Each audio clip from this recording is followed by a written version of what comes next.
Community colleges are integral to creating a vibrant global economy, and more than ever before, today's graduates must be prepared to work with professionals from all over the world and to respond to worldwide market demands.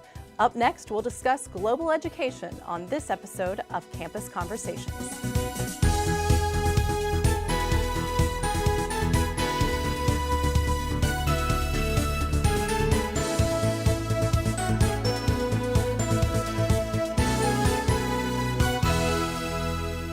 Hi, I'm Marcus Rosano. And I'm Elizabeth Homan, and this is Campus Conversations, the show that brings you in touch with your community and your community's college, Montgomery College. Today we are exploring the value of preparing students for success in a competitive global economy. Montgomery College students are learning global economics, politics, culture, and community because professors are integrating these international issues into coursework. With us today are Bruce Madriaga, an economics professor at the Germantown campus, and Liliana Arango, Program Director for the college's Workforce Development and Continuing Education. Thank you both for being here. Let's start with you, Bruce. Paint us a picture. What is going on in this global economy? It's ever changing. It's evolving by the second as we speak. It's ever getting smaller. Okay. Over the last 50, 75 years, advances in technology have driven the world to get smaller and smaller. Communication technology, transportation technology, it's facilitated trade. It's no longer a local economy or a regional or national. It's very much a global economy. I kind of show this with my students when I start to teach international trade. I have them all look at each other's shirt tags and write down the country where they come from. And in a class of 30, on average, one shirt's from the United States. Wow. And almost all the products we use have been made somewhere else or partly somewhere else. I just brought a product to tell you a little story. Why? Here's a pencil. Okay, ordinary pencil. Well, actually, it's a Montgomery College pencil. It's not ordinary. It's Good a special pencil. Well, actually, nobody in the whole world knows how to make this pencil. Nobody in the world. Okay.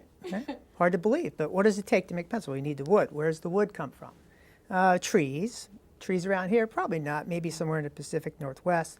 But you need saw to get the trees. You need iron ore, and it's got to be mined somewhere. Where they get that, I don't know. What else you need? You need the rubber. Well, the rubber comes from rubber trees around here. Amazon. Not here. No rubber trees. Yeah, Amazon. There's a lot of them in Indonesia. Maybe this came from Indonesia. I don't know how they get the rubber out of the tree. And then graphite stuff inside. No graphite mines around here. South Africa, maybe that's where this came from. And then you've got the paint and the glue, and that's a complicated combination of chemicals. And some machine was made, I don't know, maybe in Japan to print the Montgomery College on here. Literally, thousands and thousands of people who live all around the world, who don't know each other, who may not speak the same language, who may live in countries that don't like each other. Somehow they coordinated all those activities so that you and I can go to the store and buy this for a couple of pennies. That illustrates the magic of our global economy. That's impressive. It's something definitely I hadn't thought about before. You got me thinking now. Well, I would say, looking at you, Liliana, that it's not only that we get products from around the world, it's also that people from around the world end up at Montgomery College's doorstep, that the importance of education, it's educating students to go out into the global world, and also when people from the world come to us. Well, I especially know when the people come to us because at the Hispanic Business Institute, we basically receive a lot of people, immigrants, who sometimes are well educated, but they come here without the knowledge of the language. And so that stops them to continue doing what they were doing, their careers, continue their careers here in the U.S. I think that workforce development within the college is, at least for the Hispanic community, is easier to approach, to approach in the sense that the shortest way to go to higher education, not because sometimes because they will go to the credit side, but sometimes because with the short courses that we offer and the fact that we do them in Spanish, at least for my program, it's easier for them to approach the higher education in the US and to learn, higher education, because I come from a country that we don't have credits. You can study, 6 or 7 years, and if you don't finish the last course, you don't have any study. It's like you haven't studied at all. We don't have credits. We don't have a system that we do, that we have a college, and then you go to 2 more years, then you go to, we don't have that. And I find that, for example, many people who come from abroad don't know the system here. So many times when we do presentations, we start, trying to offer and to teach how the system works here. Yeah. And on the other hand, I think the world is not divided into English and Spanish anymore, but into many languages. And it's not enough to it's impossible to be monolingual. Impossible in this world to be monolingual. You need to be at least bilingual.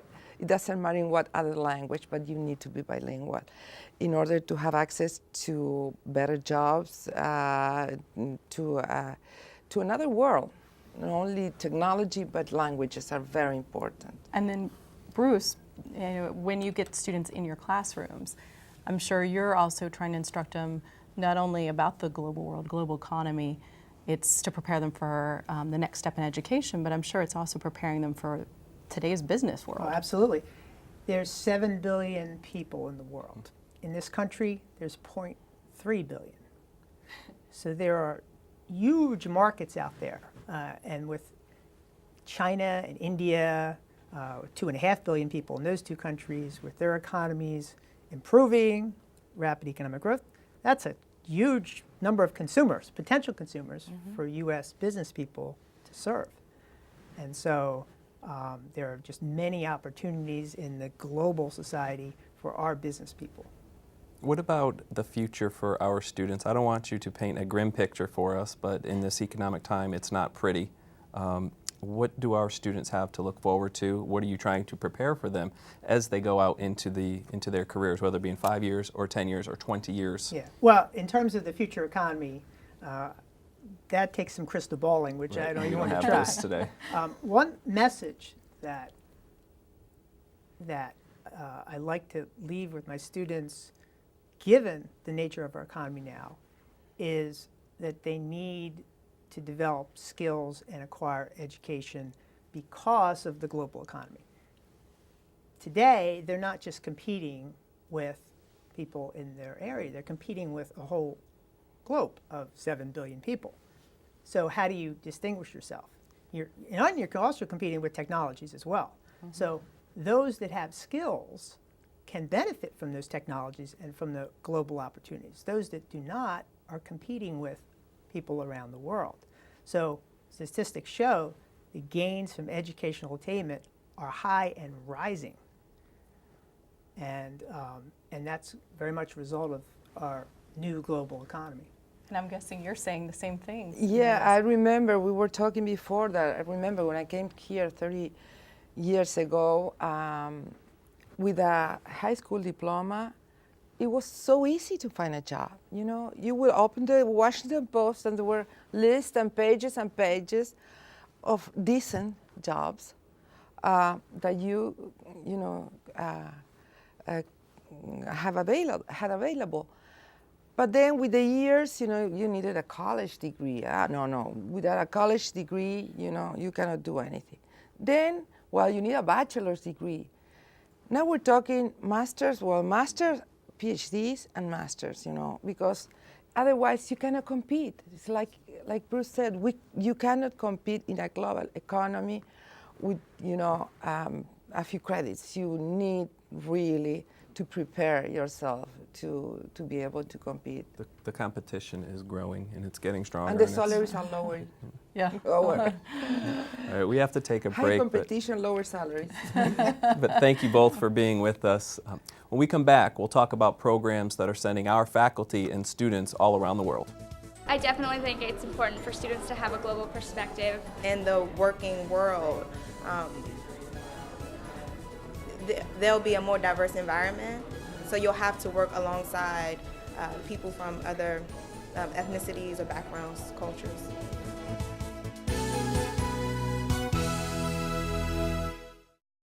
Whether you're a recent high school graduate, career-changing adult, or seeking professional or personal development, Montgomery College has what you're looking for. We offer more than 130 programs of study as well as workforce development and continuing education to prepare you for a rewarding future. Take advantage of our small class sizes, award-winning faculty, and flexible scheduling. Evening, weekend, and online classes offered. Apply today. Montgomery College, endless possibilities. 240-567-5000.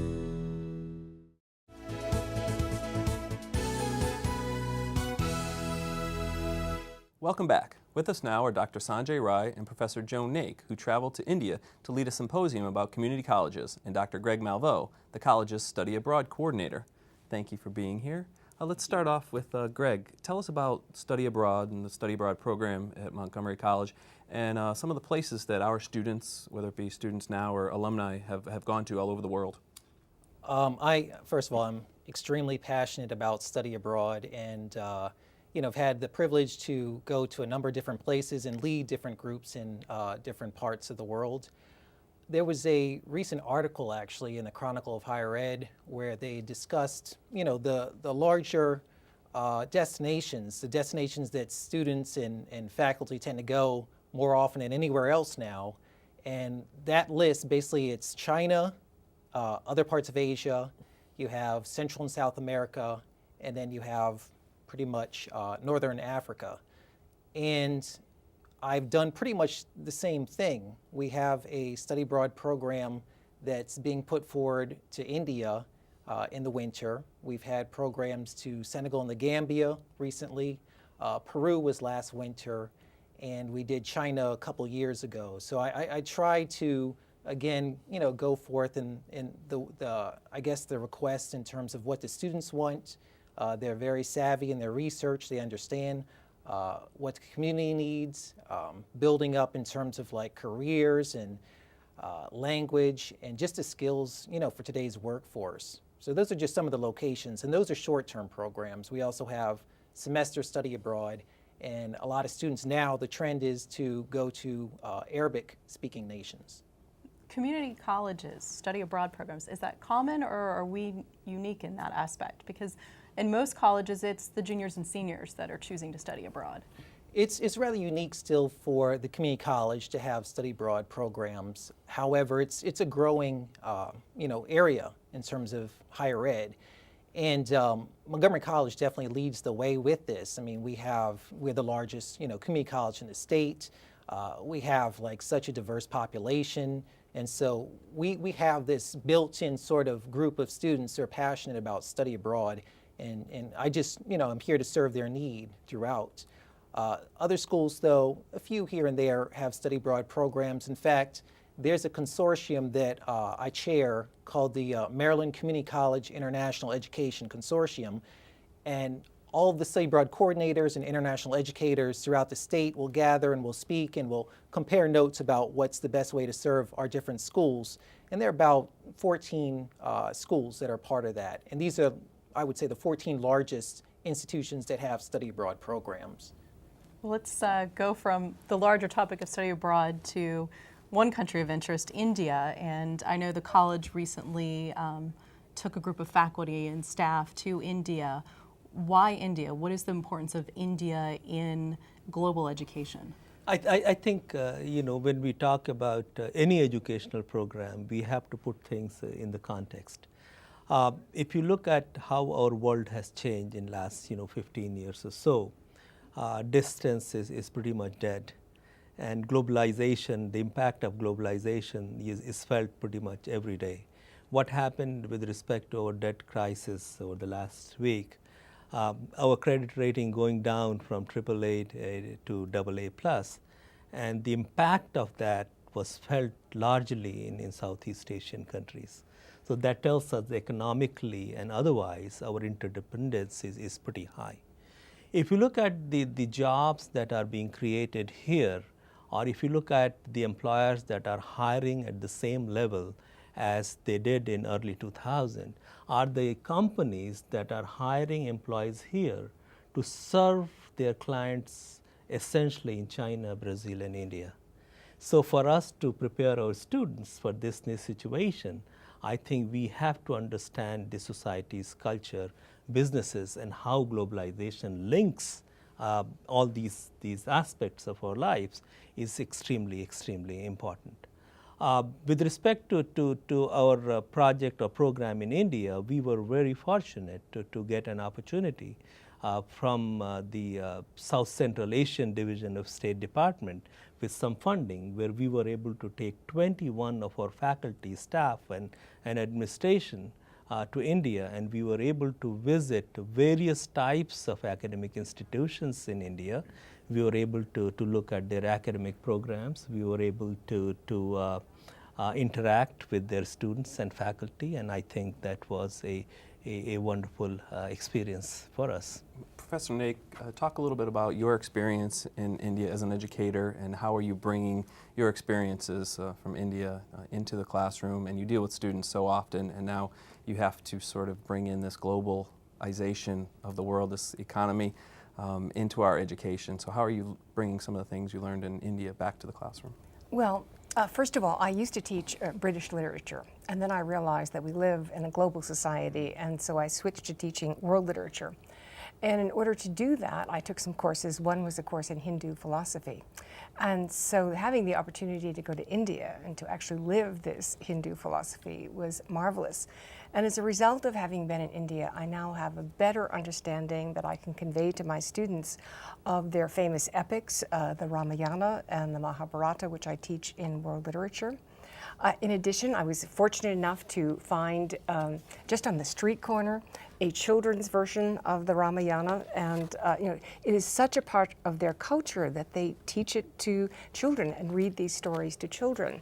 And then I was also fortunate enough to have a better understanding of what Tagore, India's first Nobel Prize winner for literature, what he was talking about in his literature. I mean, he's very interested in his literature in poverty and hunger, and he's very interested in cultural embrace and internationalism. And so the trip just reinforced all of those ideas that are in the literature. In fact, I was just teaching a novel the other night called Cutting for Stone, and the author Verghese quotes Tagore at the beginning of the novel. And so the novel takes place in Africa. It's written by an Italian writer, and yet he quotes Tagore. So we see globalization everywhere that we read. And I think our students will have a better understanding in the workplace once they understand other countries.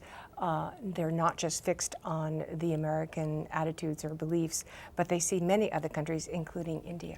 So this is a question for both Greg and Dr. Rai. When the students come back, when they've had these experiences abroad, what are the refrains that you hear in terms of how they've changed? Well, I'll tell you right off, fortunately, I've never had a student return and said they're not changed by their experience. So I know, okay, this is great. This is, really, as we say, trying to alter lives.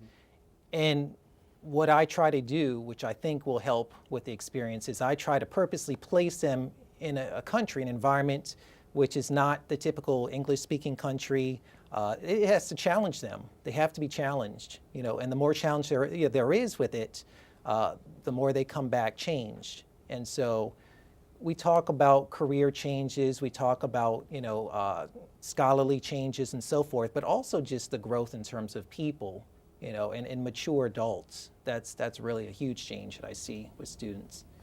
Final thoughts? I think, whenever you are put into a different set of circumstances, different culture, different language, I think students are bound to learn more.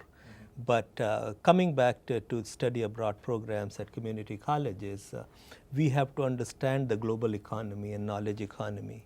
Our students, if our students have to take advantage of this new situation, and if they have to become part of this new economy, they have to understand the new global situation.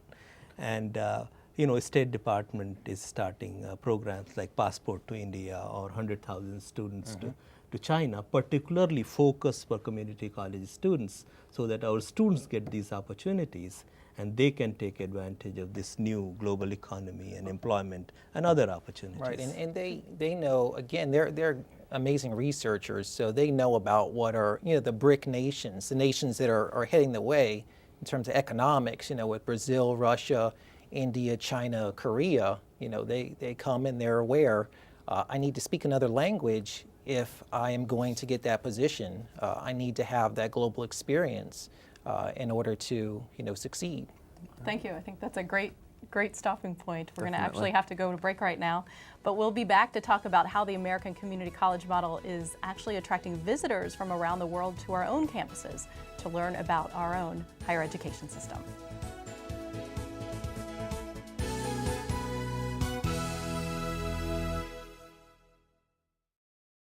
Whether you're a recent high school graduate, career-changing adult, or seeking professional or personal development, Montgomery College has what you're looking for. We offer more than 130 programs of study as well as workforce development and continuing education to prepare you for a rewarding future. Take advantage of our small class sizes, award-winning faculty, and flexible scheduling. Evening, weekend, and online classes offered. Apply today. Montgomery College, endless possibilities. 240-567-5000. The reality is that there are very strong career opportunities in networking and technology. It doesn't matter if you're a woman, if you're a man, what culture you're from. It's more the value that you bring to the table.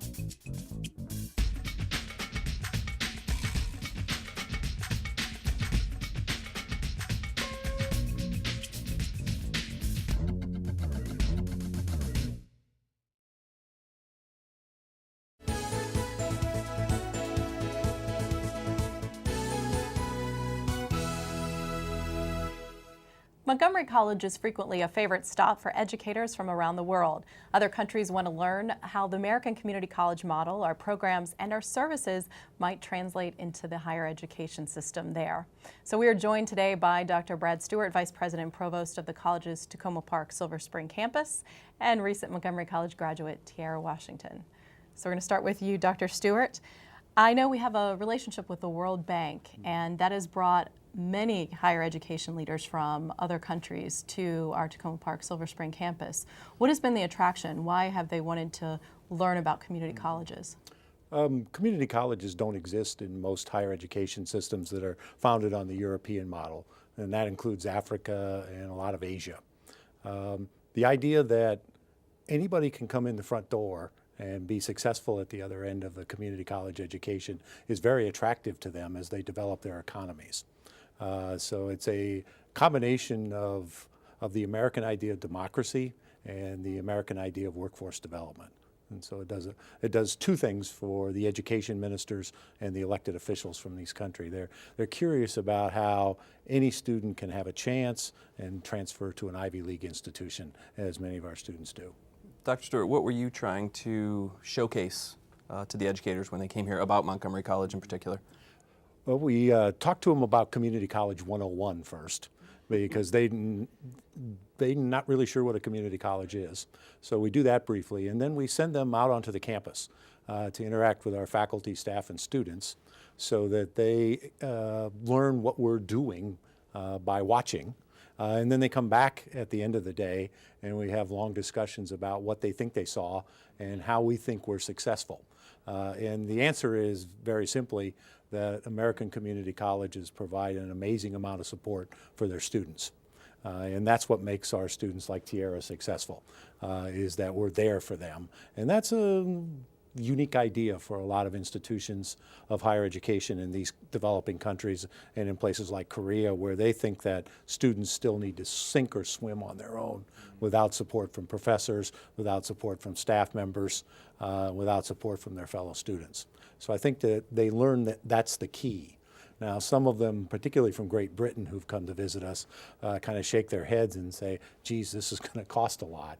How are we going to make our students successful? Because they didn't, until very recently, charge much for tuition in universities and colleges in Great Britain. And I think what you're talking about is exactly what I've heard Tierra say, is about that school can be a home and how that is what helps make you a success. Yes, I definitely agree. And having faculty that care if you succeed and want to see you do well and go on to the next level, I think is like it's a major necessity. For example, Miss Kim McGettigan, who is a faculty member at the Takoma Park Silver Spring campus. One semester I was doing really bad in one of my math classes, and she had a student from Burkina Faso who was doing really good in his math, but his English was really bad. So instead of her, she could have just sent me to the math lab and sent him to the reading and writing center. She paired us together, and I helped him with his English, and he helped me with my math, and it gave me a great appreciation for him and his country, because I learned about him and I made him feel comfortable here, because he came over here and, you know, he may have been discouraged because he didn't know the language, and he sees me and I'm here and I'm struggling in math. So we both helped each other, and it's a friendship that will carry on throughout the year. So just having faculty that And the key part of it is that Kim and I could watch the two of them study, because Tierra works in my office. And I ask her about her classes about every day, about how she's going and what a professor did right that particular day and what she learned. So it's a great experience so that I can hear what's going on in the classroom from the eyes of our students. Well, I was going to say, it goes a little bit beyond too. Looking at, the classrooms, you look a little bit broader. You've spoken about women's studies classes, how it's not just women's studies in the United States, it's looking at it internationally. Because when I initially took this class, I thought that she was just going to teach us about women in America and wage discrimination in America, but she brought in a lot of different topics from China and India and different parts of Africa about their women and the things that they experience in their countries that's similar to what women in America experience. And it gave me a greater, view of women in different countries versus just learning about women in America. So it was a very humbling class, and it taught me so much. Very good. Well, that's about all the time that we have, and I know Tierra, you're a recent graduate of Montgomery College, and you're headed off to Frostburg State, my alma mater, and we wish you wonderful luck. Man. Thank you both. Thank you both for being with us today. Thanks for watching Campus Conversations, the show that brings you in touch with your community and your community's college, Montgomery College. I'm Marcus Berzano. And I'm Elizabeth Homan. See you next time.